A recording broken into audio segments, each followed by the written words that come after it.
All right, so today we're diving into some pretty intense stuff. Yeah. The whirlwind surrounding USAID, Um, the U.S. Agency for International Development. it's fascinating. We've set over a mix of official statements and news reports, Oh, yeah.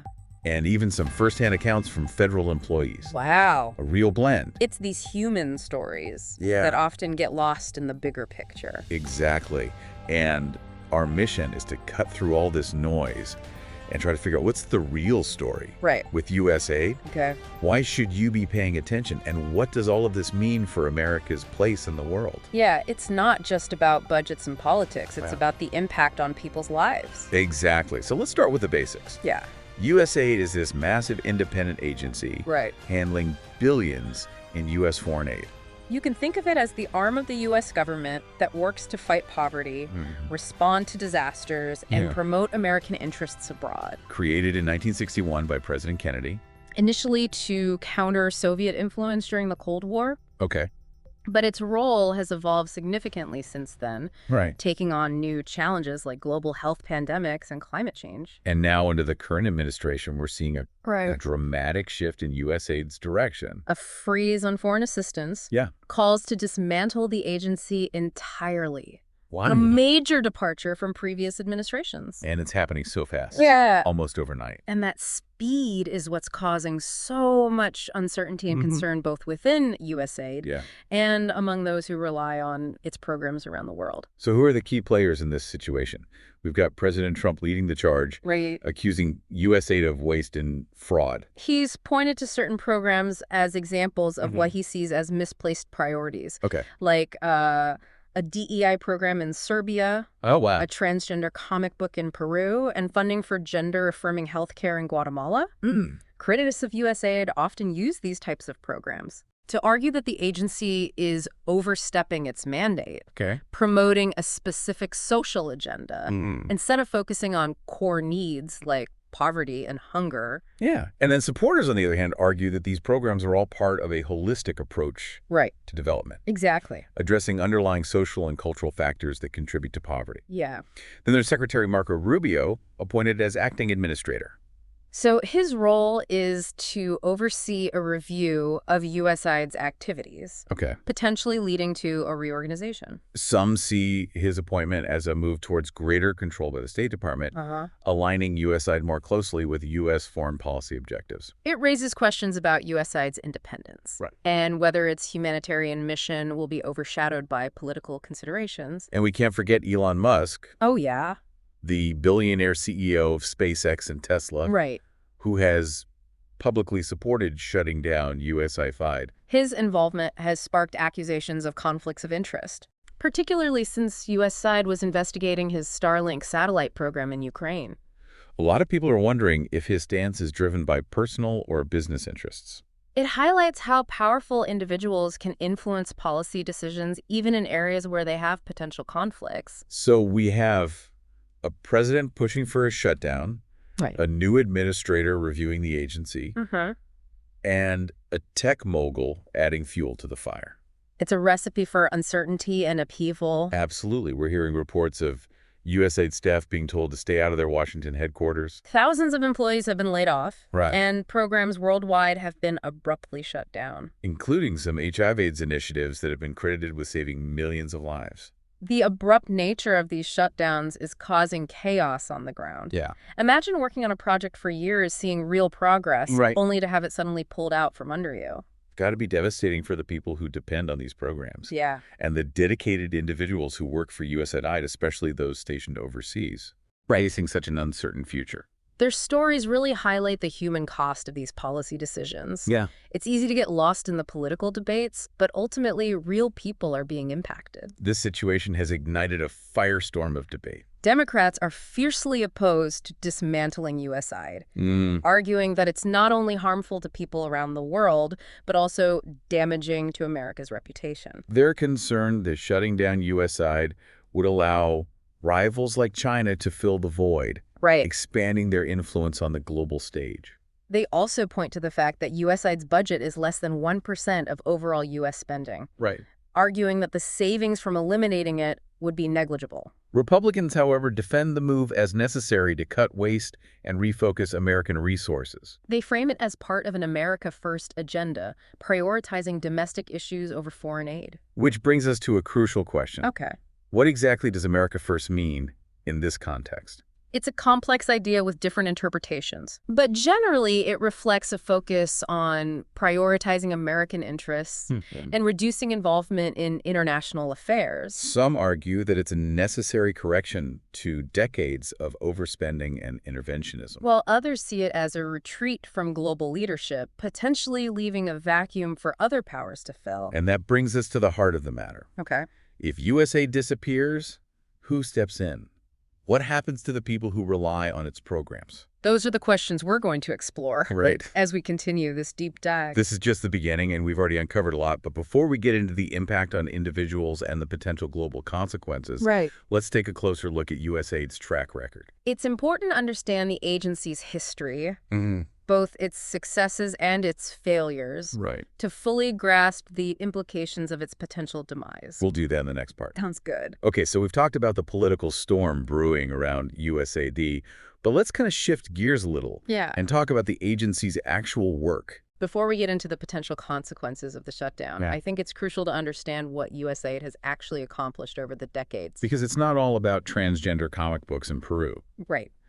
USAID has a long and complex history with both notable successes and acknowledged shortcomings. You sent over some documents highlighting USAID's involvement in various global health initiatives. Yeah, one of the most significant examples is the PEPFAR program, launched in 2003 to combat the HIV/AIDS epidemic in Africa. This was a massive undertaking, providing antiretroviral therapy to millions of people. And it's widely considered a major success story, credited with saving millions of lives. Wow. And dramatically reducing the spread of HIV. But it's not just about HIV/AIDS. Right. USA has also played a key role in responding to natural disasters and humanitarian crises. Think back to the 2010 earthquake in Haiti. Oh, yeah. USAID was one of the first responders on the ground, providing emergency relief and helping to rebuild infrastructure. And more recently, they've been actively involved in providing aid to Ukrainian refugees fleeing the war. These are just a few examples of USAID's work on the humanitarian front.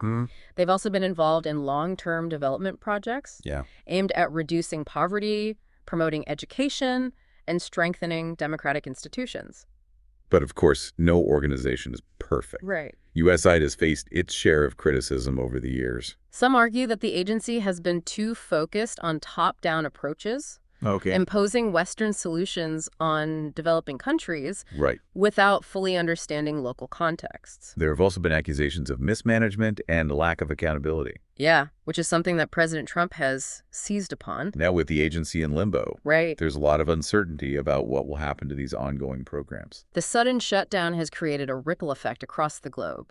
We're already seeing disruptions in critical aid delivery, leaving vulnerable populations at risk. For example, the drought in East Africa is a major crisis right now with millions facing starvation. USAID has been a key player in providing food assistance and supporting resilience-building programs in the region. But with the agency's future uncertain, the ability to respond to this and other emerging crises is severely compromised. It's a deeply concerning situation, not just for the people who depend on USAID's assistance, but for global stability as a whole. Okay, so we've looked at the big picture and USAID's track record. Yeah.